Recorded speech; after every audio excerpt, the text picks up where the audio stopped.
Оқиға мұхиттың ортасында орналасқан жұмбақ аралдан басталады.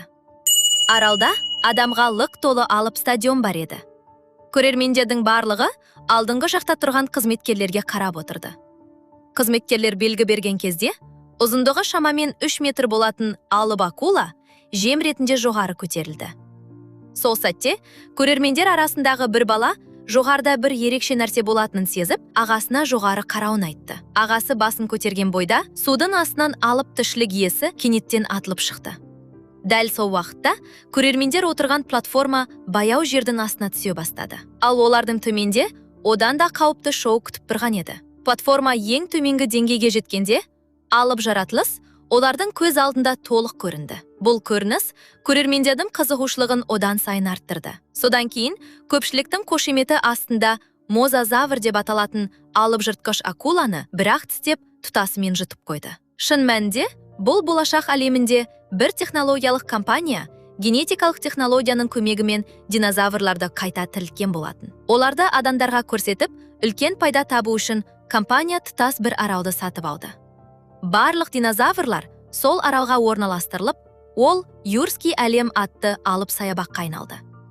Динозаврлардың арқасында арал өте қысқа уақыт ішінде әлемдегі ең танымал туристік орынға айналды. Жыл сайын онда демалысқа ондаған миллион адам келетін. Алайда 20 жыл бойы бәрі қауіпсіз өткеннен кейін, келушілер динозаврларға хайуанаттар бағындағы пілдер сияқты үйреніп кетті. Соның салдарынан адамдардың қызығушылығы төмендей бастады. Табыс азайып, шығым көбейген кезде доктор Ву әртүрлі жануарлардың гендерін біріктіріп, жаңа алып динозавр жасауға кірісті. Оған қорқынышты әрі қарапайым Indominus Rex деген ат берілді.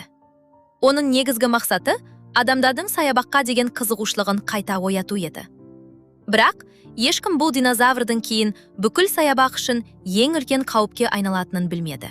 Осы уақытта саябақтың иесі Indominus Rexті көруге келді.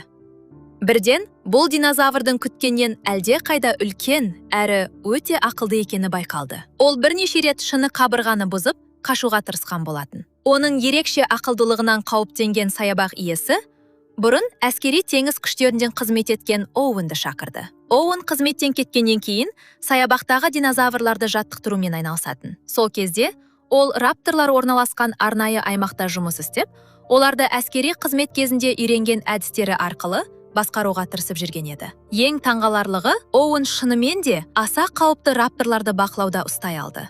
Бірақ бір күні күтпеген жағдай болды. Жаңа қызметкер кішкентай торайды қоршаудың ішінен ұстап алмақпек болған кезде, рапторлардың бірі оған тап беріп, оны қоршаудың ішіне сүйреп кіргізді. Келесі сәтте қоршаудағы барлық раптордың науары әлгі қызметкерге ауды. Енді ол кез келген уақытта олардың жеміне айналуы мүмкін еді. Оуэн бірден қоршаудың қақпасын ашып, ішке жүгіріп кірді. Ол рапторлар мен қызметкердің арасына тұрып, оларға шегінуді бұйыра бастады. Біраз уақыттан кейін басқа қызметкерлер әлгі адамды қауіпсіз жерге шығарып алды. Бірақ дәл сол кезде рапторлар аң аулайтын қалыпқа түсті.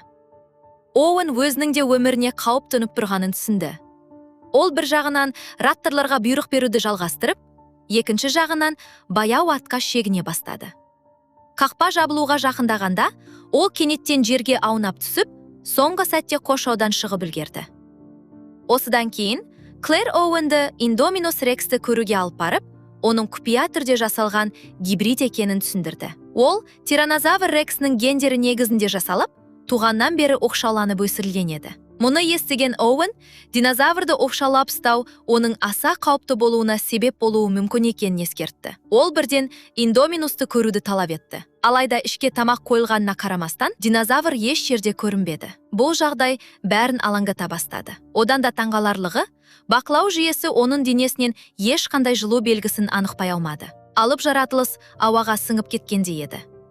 Сол кезде Оуэннің көзі қабырғадағы үлкен тырнақ іздеріне түсті. Олар Indominustың қабырғадан асып, қашып кеткен болуы мүмкін деген қорытындыға келді.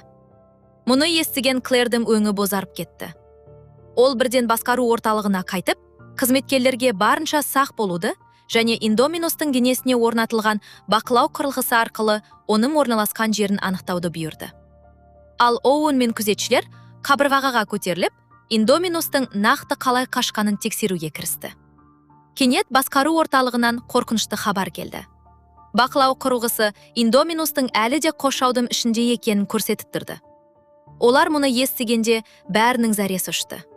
Себебі дәл сол сәтте үшеуі де Индоминустың тырнақ іздерін зерттеп тұрған еді.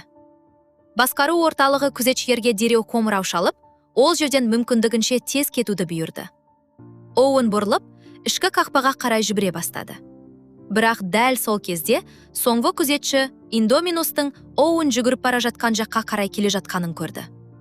Келесі сәтте динозавр күзетшілердің біріне шабуыл жасады. Екінші күзетші қорқып, қабырғадағы қақпаға жетіп, оны ашты. Әріптесінің Индоминустың қолынан қаза тапқанын көрген ол, еш ойланбастан сыртқа қашып шықты. Оуэн де бар күшімен жүгіріп, қақпа жабылмай тұрып, сыртқа шығып үлгерді. Бірақ Индоминус қақпада қалған кішкентай саңылауды пайдаланып, оны бар күшімен ұрып, қақпаны толығымен бұзып шықты. Оуэн бірден жерге жатып, көліктің астына тығылды. Ол динозаврдың әрбір қимылын бақылап отырды. Оның ауыр қадамдарының дыбысынан Индоминустың күзетшіге қарай бет алғанын түсінді. Көліктің артында жасырынған күзетші қорқыныштан демін де шығара алмай қалды. Сол кезде Индоминус құбыжықтай болып пайда болып, оны бірақ қимылмен кірдей жұтып қойды. Өз өмірін сақтап қалу үшін Оуэн көліктің жанармай бағын тесіп, бензинді сыртқа ағыза бастады. Жанармайдың иісі динозаврдың иіс сезу қабілетін шатастырып, Оуэнді байқамауына көмектесуі керек еді. Шынында да, біраз уақыттан кейін Индоминус Оуэннің иісін сезе алмай, қатты ақырып, ол жерден алыстап кетті. Бірақ енді ең қауіпті динозавр адам бақылауынан толық босап шыққан еді. Басқару орталығындағылар дүрбеленге түсті. Сол уақытта олар Индоминустың шамамен 5 шақырым жердегі келушілер аймағына қарай бет алғанын анықтады. Ол жерде 20 мыңға жуық адам бар еді. Клэр мұны естіген бойда сол аймақта дабыл қосуға дайындалды. Бірақ қасында тұрған саябақ иесі оны тоқтатты. Себебі дабыл берілсе, бүкіл саябақты жабуға тура келетін еді. Қауіпсіздік мәселесі көтеріліп, тіпті саябақтың бір жола жабылуы мүмкін болатын. Сондықтан, саябақ иесі қауіпсіздік қызметкерлері динозаврды өздері тоқтата алатынына сенімді болды. Осы уақытта әскери топ бақылау құрылғысы көрсеткен Индоминустың орнына жетті. Бірақ олар келгенде ешқандай динозаврды көрмеді. Сол кезде топ басшысы жерде жатқан бақылау құрылғысына назар аударды. Оның Индоминустың денесінен жұлынып алынғаны белгілі болды. Дәл сол сәтте оның қолына жоғарыдан бірнеше тамшы қан тамды. Барлығы қорқынышпен жоғары қарады. Олардың көз алдында таңғаларлық көрініс тұрды. Индоминус денесінде хамелеонның гендері болғандықтан, қоршаған ортамен толық түстесіп, көзге көрінбей жасырынған еді. Топ басшысы қашуға әрекет жасаған кезде Индоминус оны ұстап алды. Қалған күзетшілер электрлі қаруларын алып, оған оқ жаудырды. Бірақ келесі сәтте Индоминус топ басшысын алып, аяғымен басып өлтірді. Қалған күзетшілер тоқтаусыз электрлі оқ ата бергенімен, Индоминус олардың барлығын бірінен соң бірін аяусыз өлтірді. 1 минутқа жетпейтін уақытта көптеген адамның өмірі қиылды.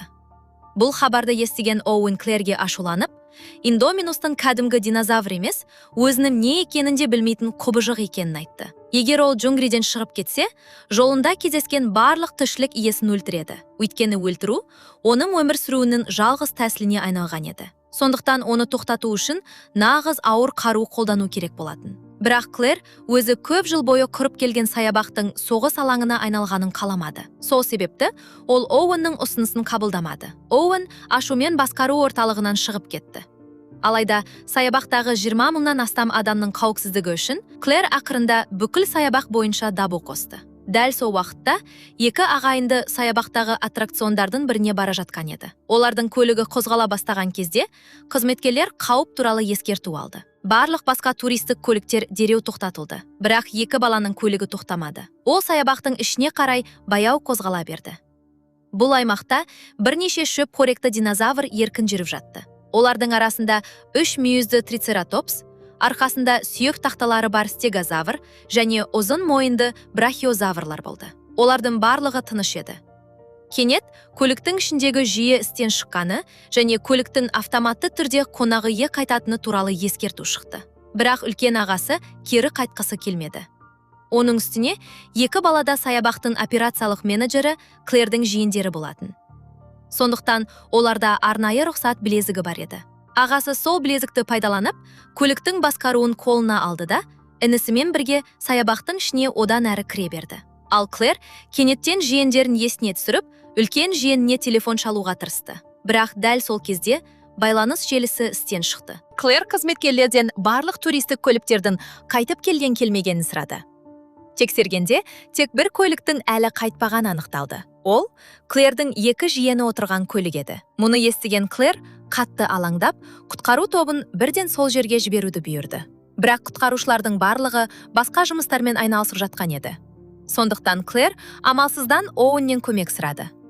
Ал екі ағайынды саябақтың туристік аймағының ең сетіне жетті. Сол жерде олар алдарындағы қоршаудың бір нәрсенің күшті соққысынан жыртылып кеткенін көрді. Алдарында жол ашылған соң, үлкен ағасы көлікті сол жерге қарай жүргізді. Біраз уақыттан кейін олар қалың орманға кірді. Бұл жерде бірнеше анкилозавр жайылып жүрді. Басында олардың 4-еуі ғана көрінді.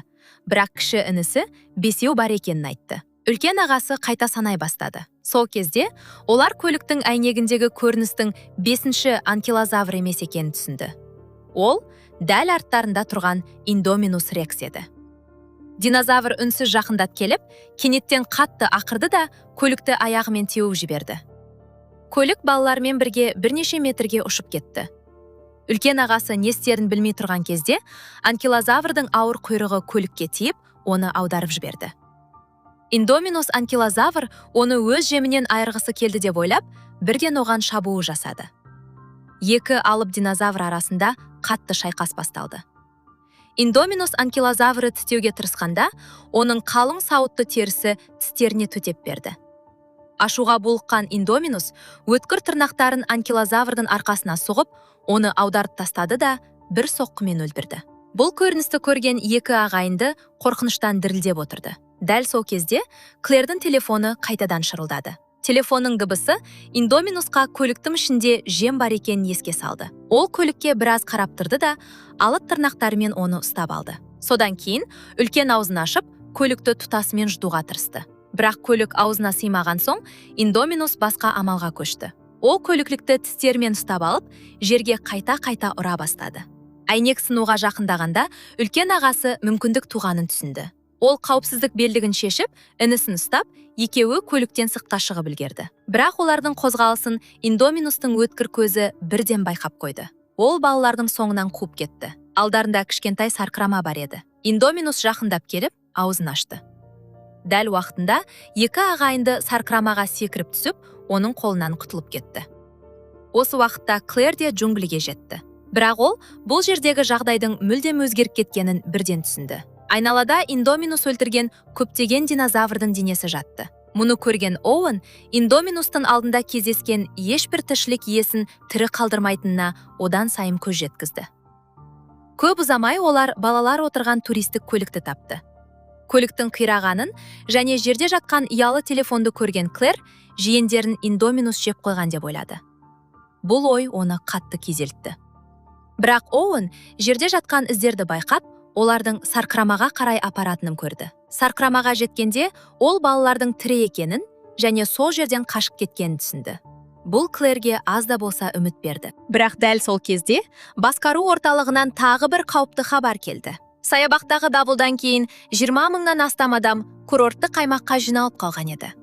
Ал Индоминус мүмкіндігінше көп олжа аулауға ұмтылып, дәл сол курортқа қарай жақындап келе жатты. Енді үлкен апаттың болатыны анық еді. Саябақ иесі амалсыздан ауыр қару қолдану керек деген шешімге келді. Қызметкерлер жетіспегендіктен, ол өзі ауыр қаруы бар тікұшаққа отырып, Индоминусты іздеуге аттанды.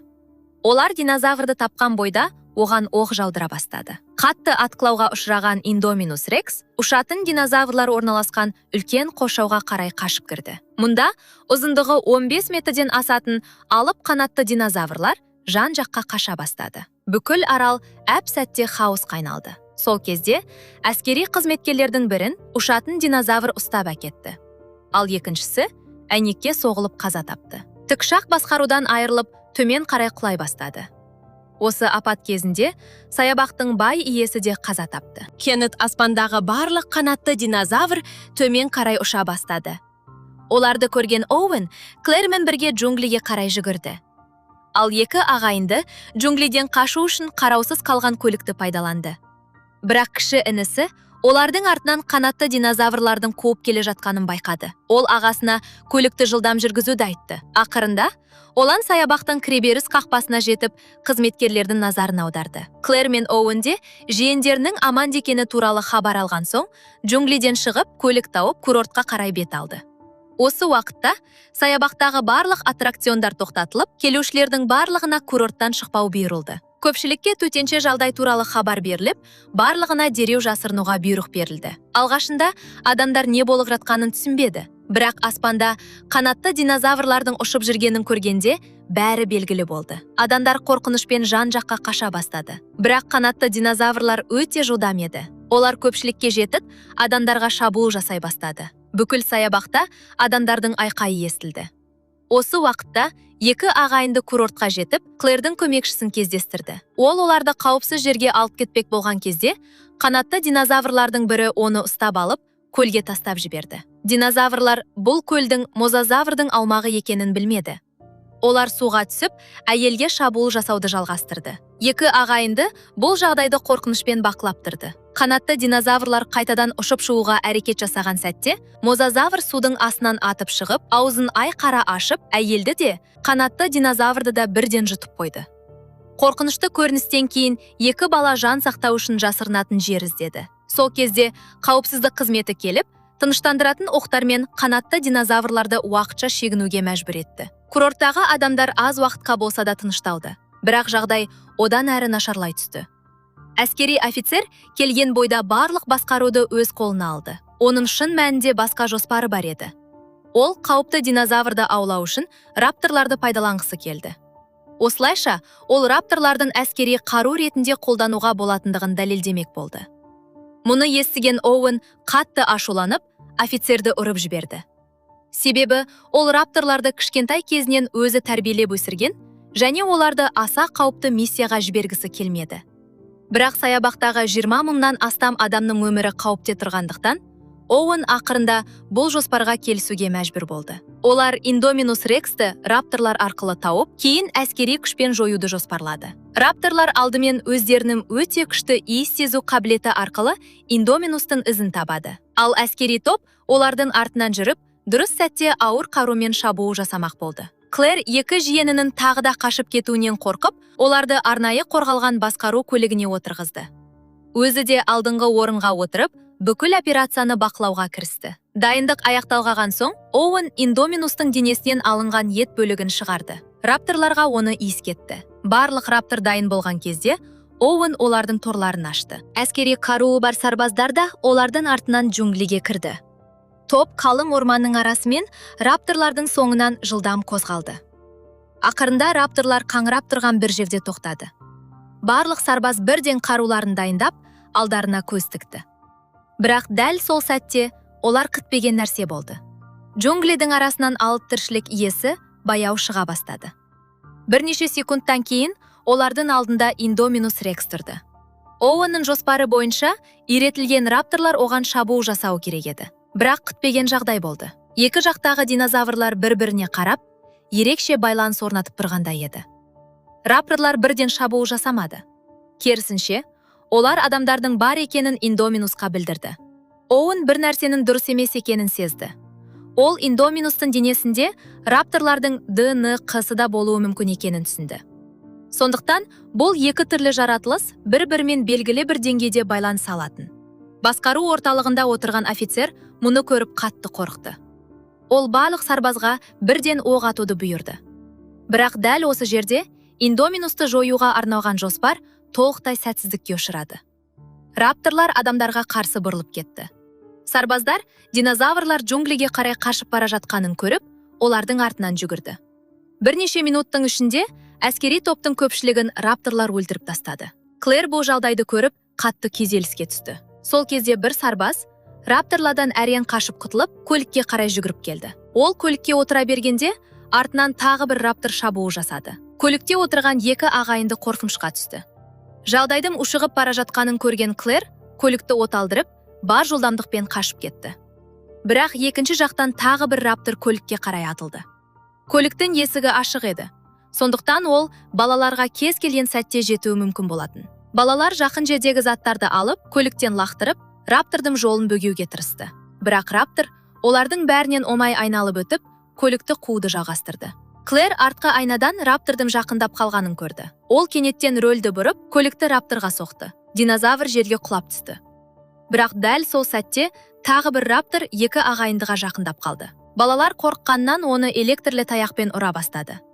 Дәл осы кезде Оуэн де келіп жетті. Барлығы бірге басқару орталығына қарай бет алды. Ал басқару орталығындағы офицер операцияның толық сәтсіздікке ұшырағанын көргенде, ашуланудың орнына зертханаға қарай бет алды. Оуэн және басқалар зертханаға келген кезде барлық зертхана қызметкерлерінің тікұшақпен қашып кеткенін көрді. Доктор Вудың жеке бөлмесінде олар Индоминус Рекстің гендеріне қатысты шынайы құпияны анықтады. Бұл құбыжық ондаған түрлі тіршілік иесінің гендерін араластыру арқылы жасалған еді. Осы шындық ашылған кезде офицер алға шығып, мұның барлығы өзінің жоспары болғанын мойындады. Осындай қауіпті жаратылыстың пайда болуына өзі себеп болғанын ашық айтты. Бірақ ол сөзін аяқтап үлгерместен, зертханаға бір топ раптор кіріп келді.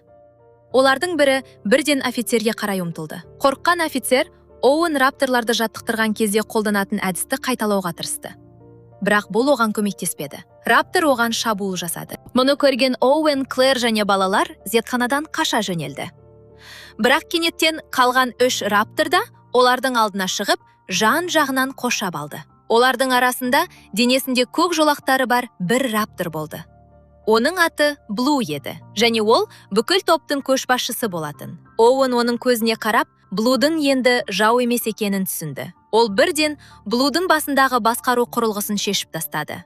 Дәл сол кезде Индоминус ауыр қадамдармен жақындап келе жатты. Бірақ келесі сәтте ешкім күтпеген жағдай болды. Индоминус рапторларға адамдарға шабуыл жасауды бұйырғысы келді. Бірақ Блу кенеттен Оуэнге бұрылып қарады. Оған бұрынғы күндерінен бір нәрсе есіне түскендей болды.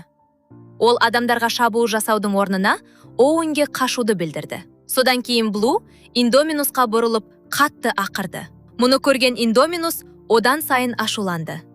Ол алып құйрығымен Блуға соғып, оны бірнеше метрге ұшырып жіберді. Бірақ Блудың екі қарындасы көшбасшысының соғысып жатқанын көріп, бірден бұрылып, Индоминусқа шабуыл жасады.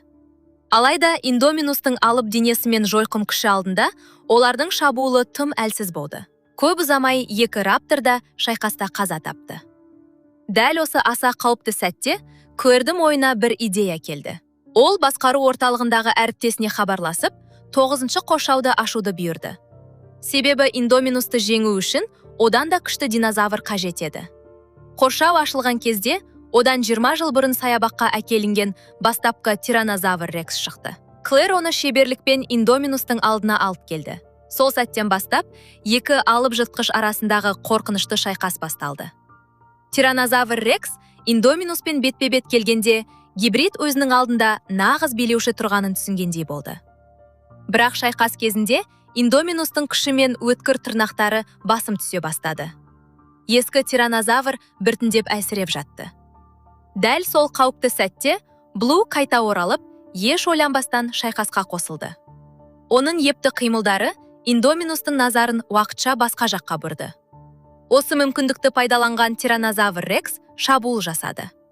Тиранозавр мен Блу күш біріктіріп, Индоминусқа жойқын соққы берді. Ақырында екеуінің бірлескен шабуылы өз нәтижесін берді. Тиранозавр Рекс бар күшімен Индоминусты итеріп, оны жерге құлатты. Олардың соқтығысуынан шыққан алып дыбыс мұхиттағы нағыз жыртқыштың назарын аударды. Кенет мұхиттан алып мозазавр атылып шықты. Ол найзағайдай жылдамдықпен Индоминустың мойнынан тістеп ұстап, оны су астына қарай сүйреп әкетті. Осылайша Индоминус Рекстің тарихы мәңгілікке аяқталды. Осымен фильм соңына жетті. Егер сіздерге ұнаған болса, видеоға лайк басып, каналға тіркеліп кетуді ұмытпаңыздар. Бұл бізге көбірек видео салуға үлкен шабыт береді. Келесі кездескенше аман сау болыңыздар.